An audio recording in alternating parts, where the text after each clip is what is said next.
আমি ছিলুম ওই বাংলোর প্রধান চাকর। সাহেব খুব ভালো লোক ছিল। বউ, ছেলে, মেয়ে, চাকর বাকর লোকজন নিয়ে থাকতো। কাঠের কারবার করতো। এখান থেকে কাঠ কেটে দেশে পাঠাতো। একদিন হলো কি, বাংলোতে রাত্রির বেলা ডাকাত পড়লো। কি ভয়ঙ্কর ডাকাত সেসব! যত লোক ছিল সবাইকে একটা ঘরের মধ্যে দিয়ে তালা বন্ধ করে দিল।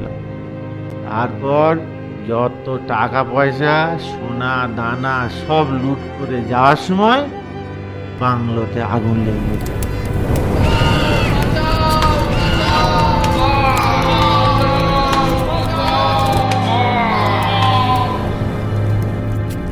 তারপর আর কি,